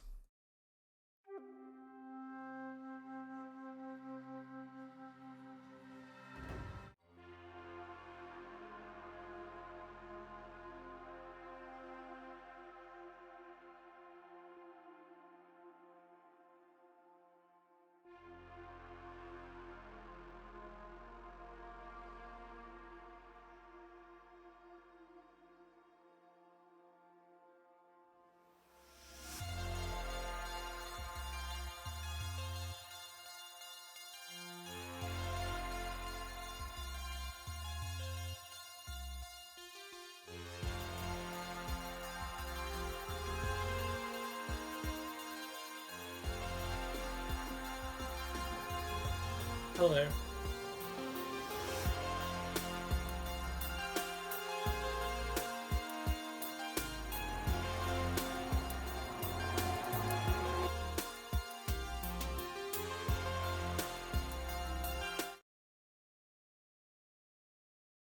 As we are back, folks, what an amazing game. What a just absolute decimation. As we said, we are going to be giving you that interview. We have Amy, also known as Taria, who was in that bot lane, who was able to be so dominant, both on that misfortune in game 1 and that game 2 with Ashe.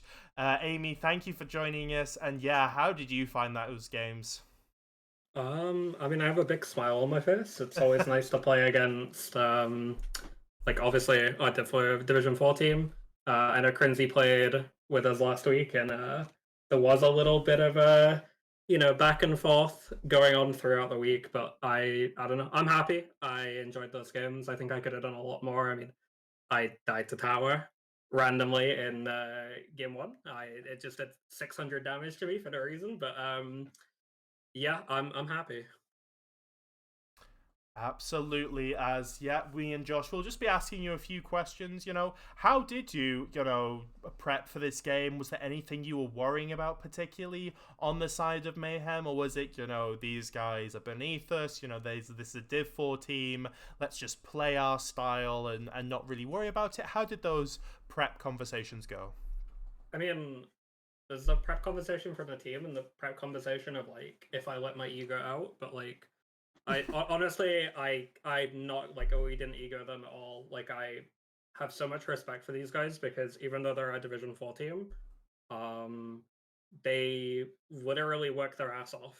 Like I've never seen such dedicated players, and like I actually have to like, even though we did kind of stomp them, like I have to like I have to say well done to them because we scrim these guys, we play them now, and they are very hardworking. In regards to prep, obviously we had the new patch on Thursday, which we got to see in week 1 of Division 2, and we've kind of just been sat like theorizing a lot of stuff, especially me in the middle inner, Pat, who I think just I don't know. I want to like go ahead and say he is like the sole reason we're winning games. I love this guy; he's insane. But we were surprised we got Swain both games, and I think yeah, our prep was just like Yomu's is really broken. MF is a huge abuser of it, and obviously it's one of my most played. And then we've been like theorizing a lot of different like combinations we can play. Absolutely. Also, I would just like to say to chat, if you want to ask any questions to Amy, we do have here for a little bit, so Josh and me can answer your questions. Josh, is there anything you want to ask Amy while we wait for those chat questions? After game 1, after such a dominating performance, Crow being such a menace on that Amumu, when you went into game 2, what made you change from such a support like Amumu to someone more like Tam Kenshin, not letting Crow play the Amumu again? So there's been a lot of conversation. I mean, how do I word this without sounding toxic? It's um we are a very unique ball in. Like my wording is specifically this. Crow was an AD carry player for a while, originally a support. I played mid last split, and I'm an AD carry player at heart.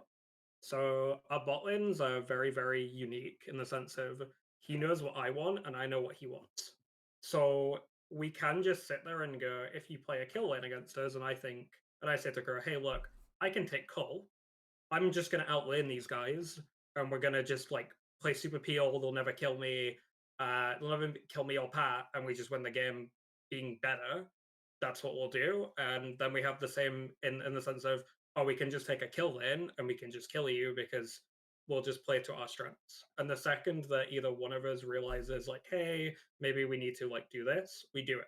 It's not necessarily like we argue against each other in a sense. It's more like we both understand where to play. And in that mind, going into the second half of draft, we looked at their bot lane and went, let's not flip it, let's just be better. And he picked his Tom, and obviously this guy's insane. I love Kerr. I honestly, all of my team, I love them. They're really hard workers. That's absolutely lovely to hear. And yeah, well, I was speaking to your manager before, Penumbral Pumpkin, saying that you guys are feeling confident that you can go it all the way. You are 2-0 right now in the groups. Is there any team going forward, from this game that you're particularly worried about? Is there anyone you've been having your eye on those op.ggs, thinking, oh god, gotta prep for them? What are we thinking about looking forward? I mean, there's like a few teams I want to play against. I wouldn't say there's necessarily like teams I'm like afraid of or anything, because I think the second like you put your guard down or the second that you show fear, things start spiraling. That was very apparent for us on Quantify last split, but I am looking forward to playing against all of my old teammates. I mean, Wizards on 50/50, Mo's still on Quantify Force, so I'm looking forward to definitely play those two. And obviously, if anyone checked out my tier list from this week, I put in Scissor as the second best AD carry, and I'm really looking forward to playing against Gracelight because it has some guys that I like very much respect. So it's going to be interesting to see those matches, definitely. I am interested in seeing you guys against 50/50. They won their series 2-0 again, the same as you guys. And both of your team and theirs this week and last week look like real dominant forces for this Div 3. Do you expect that matchup to be as exciting, as explosive as both teams are really performing at this minute? I think they'd prefer if I didn't speak about how scrims have been going, but I'm joking. I'm joking. It's really unfortunate that game is not going to be able to be streamed because obviously like we were on stream this week. So it is a shame. I think that matchup will be quite fun because I'm like friends. I would say I'm friends with 4 out of 5 of those players, and like I love them dearly. But I think it will be like I think I'll probably get how scrims have been going between us. I don't want to like comment on it too much, but I don't know. I think it will be an explosive matchup, and I think it would be interesting if it was streamed. Yeah, absolutely. And we will, we're looking to expand our streaming service. Obviously, Amy, you're a caster as yourself, so always looking to expand. But thank you so much for that interview. You were really respectful for Mayhem. I think that was super good. You have a great attitude, and yeah, I can't wait, hopefully you will get you in the interview room some more going forward as, your team. I just, I see it going from strength to strength. So yeah, thank you very much, Amy. If I can, before the stream ends, absolutely. There is some things I just want to like say, especially to two members on my team, Patrick and Kura. Honestly, it's been a pleasure so far working with you. I mean, last split, Patrick or Echovid was like top 3 mid. I mean, I would like to put myself up there, but it does feel very nice to play with a confident mid, and honestly, I'm really enjoying playing with Kura, so I really want to like put my hat off for them because they've been like very supportive. That's that's very lovely, and yeah, some team solidarity to end is always a lovely way to end. So thank you very much, Amy. Thank you very much. Absolutely. So, Josh, is there anything you'd like to say, contribute before we end things off here? I think it was really, really a great series. I think Frostbite Mystics have shown such strengths and such just excellent players playing from different positions.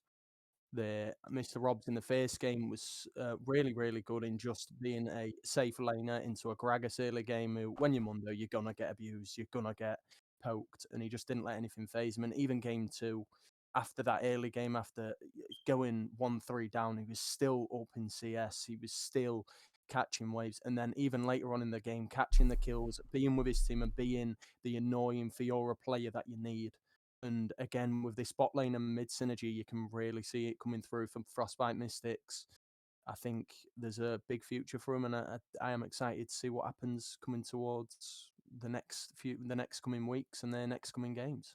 Absolutely, and a good showing for Mayhem, remember folks, in their first game. So I'm very proud of them, even though it was a tough one. And yeah, with stage experience, I can't wait for what Mayhem do. Learning in scrims from Mystics as well. I'm sure they both have some lovely futures. But that is going to be it for us, folks, all over here at the caster and analyst desk that we are. It has been amazing casting with you, Josh. And it's been amazing just looking at chat. And yeah, I super enjoy doing these casts. And yeah, watching VL, hopefully grow more and become a better, and just become the better and better community that we are and always can be. So yeah, thank you to you, Josh, for being an amazing color caster. And I would like to say your first cast as well, which you absolutely smashed. Yeah, I think I've just got you to thank for that. Really, I mean, I just did what I could. I feel like we had a good synergy and going play by play. And again, the same for Frostbite Mayhem. I think this, as much as a disappointing start, there's a lot that they can take from. There's positives and there's negatives to take from. I think the top and mid side, if they get this synergy with the jungler, it can be so crucial for them to be different from other teams. Not playing for bottom side, being weak side bottom, playing the bruiser, heavy tops, the mid assassins, what he can play, and just showing them plays. And I think it will come together after coming weeks. Absolutely. So that will be it from us, folks. As not only has I apparently have a 5v5 waiting for me. So yeah, they want me to stop streaming. All right. Thank you very much, folks, for tuning in and for watching. And we'll see you on Thursday for the Div 2 matches.